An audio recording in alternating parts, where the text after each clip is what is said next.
black, then I'm brown. I'm coming home for my crown, and I know when I do that, it's gonna go down. What is it? What is it? Culture is cancer, they'll kill their mama for some clout in the chain. I'm not a mainstream rapper, I think they're pathetic. I don't compromise my vision just so I can sell. They'll kill their mama for some clout and some chain. What does that mean? You know what I'm saying? There's a lot of stuff you're saying in the hook I can rock with. It's a lot of bullshit. But like being hip hop, I would consider myself hip hop, especially at the time that you was talking. I don't know no rappers that would kill their mom for clout on a chain. I don't know if that's what they was saying in Canada, you know what I'm saying? Because here's the thing, right? When you look at America from outside, the image that you're given is a horrible one. They're not making, you know, black artists or black entertainers or black sports athletes look good at all. You know what I'm saying? It's very dark. It looks very, I can tell you when I was a youngin', right? And, you know, I used to come here often to see my old man, right? And I'd been gone for a while, and everyone was like, what's going on? You know, coming back? You don't want to come back, you know, go to Six Flags and, you know, hang out with your cousins and da-da-da-da. And I'm like, nah, man. But do you know the real story as to why? One summer I saw Menace to Society and Boys in the Hood. Shout out to classic films. One summer, right, I saw Menace to Society and Boys to the Hood. And that shit looked way too much like where my family lived. And imagine, I'd been there multiple times, loved it. But the image that had been given to me through the television, you know what I'm saying, through the music, right, was able to, I mean, I was young. I was like, you know, 9, 10, maybe even a little bit younger in that age group. But the power of media was so strong that it had me not coming back for a good 2 or 3 years. I never came back, and that was why. So maybe that's where Tom gets that from. But bruh, none of my guys or anyone I know, you know what I'm saying, and I know a couple rappers, is gonna kill their mum for clout and a chain, brother. It's not happening, mate. Some records, I'm the underground, that means it's hard to sell it. I got mass appeal of Master V and catch you with a message. I'm not white boy rap, I actually got the juice and caught a vibe. Bumping Eminem don't mean that all you boomers really rhyme. Not a corny rapper spitting every song in double time. Say so much and don't say nothing, bunch of garbage. No, he can definitely spit. I would say, I'm gonna be honest with you, bruv, because you're so mainstream, there are definitely people that would consider this corny, right? You gotta understand, right? To really bust like sales, to really take over, for people to feel you all over the world, you have to be kind of corny. Like, there's definitely people that say Kanye is corny, definitely people that say Drake is corny, dope as I think these guys are. So the way that you build your hooks, you know what I'm saying, the way you build the way your visions come to life, even the way you layer your choruses, I guess I said that twice. Some people would definitely consider you corny. All the face paint, you know, the pictures with, you know, dressed up in all the flowers and really playing into it, which I personally think is dope. You know what I mean? Busta Rhymes is an artist that's a favorite of mine that I think would be rated way higher on the MC list if visually earlier in his career he said no to certain things.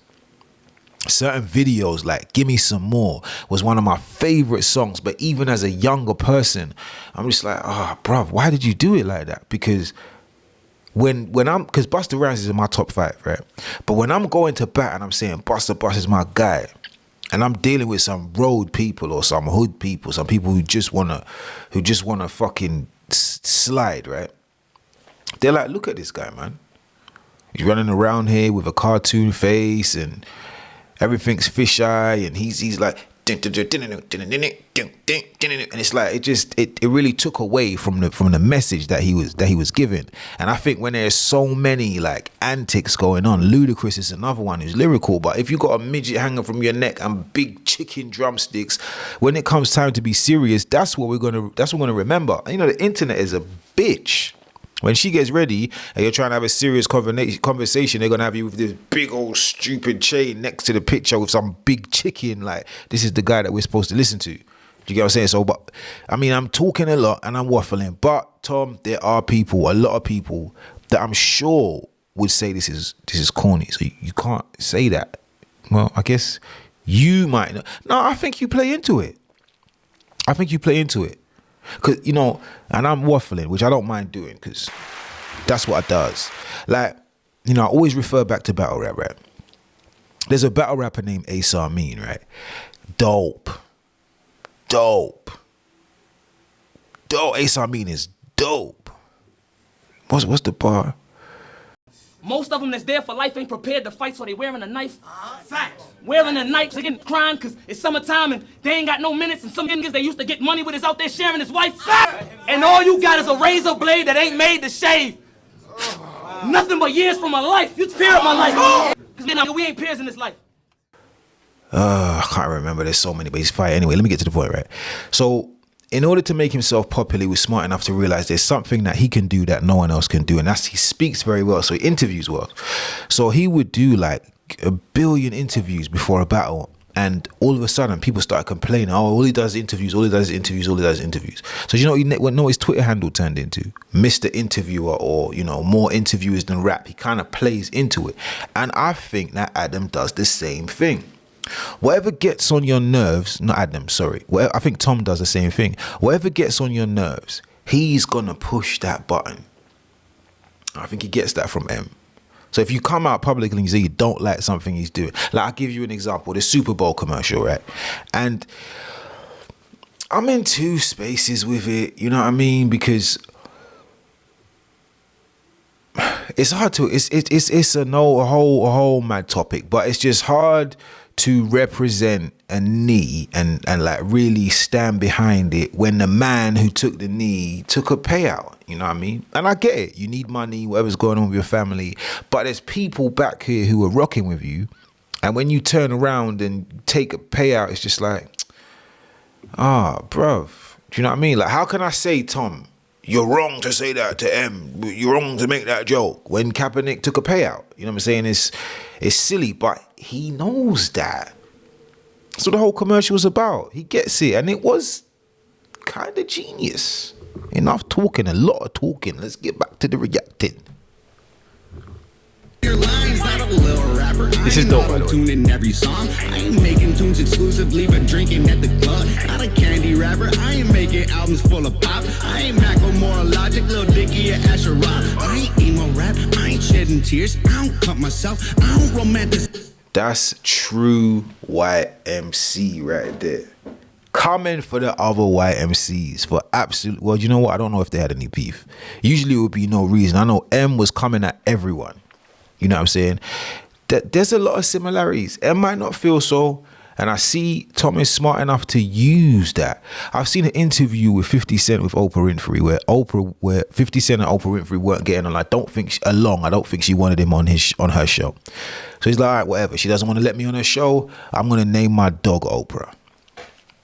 Right, which is a bit cheeky. So eventually she brings him on the show because he's just too big not to have on the show. And she's like, why did you say that? Why'd you call your bitch Oprah? Basically, she doesn't talk like that, but basically he was on the spot, and he smiled because, you know, Oprah is a powerhouse, and he was like, well, do you know what, Oprah? I always want, and I'm paraphrasing. So 50, don't send the men for me, don't send the goons for me, bruv. But he's like, I'm paraphrasing, basically like, by me mentioning your name and people catching me mention your name, they mention my name with your name, and it made me, at least for a moment, synonymous with you, which is clever. That's how the algorithm works. But G50 is a genius. Same here, man. Same kind of genius. Very smart. There's a reason I'm trying to bring you into my thought process, but there's a reason why. Like, there's an energy that you can feel from certain people that they're just different. Like, you know when you're around a star, and some stars don't understand the power of media. They don't understand the power of marketing. You know what I mean? Tom might not even be the best from where he's from, but he understands how to put himself in position for everyone to see it. I can't stress how clever that Super Bowl commercial was. Very clever, even to the end when he's got M trying to talk about not being corny no more, and he just starts screaming. Very fucking clever, man. I couldn't help but chuckle. Couldn't help it. Suicide upon mental health. I ain't backpack rap. That's my granddad's rap. Please don't take this as a diss. I'm just on McDonald. I think I gotta let him know. Hey, hey, hey. And let me say it from the soul, man. I hate him. How dare you call me a rapper when all these rappers don't have nothing left to say? I hate hip-hop. It's full of liars and actors. These little rappers about us, we list their names. I hate hip-hop. Keep the glitz and the glamour, cause all these rappers are putting kids in their graves. I hate hip-hop. The whole culture is cancer. They'll kill their mama for some clout in the chain. I'm so used to hearing people hate, I get it. Damn, so, wow. Wow. Canada's kind of got this thing on smash, you know. If you think like Tory Lanez, Drake, and Tom MacDonald, that's a mad situation, right? That's a insane. That's a tour that checks all the boxes.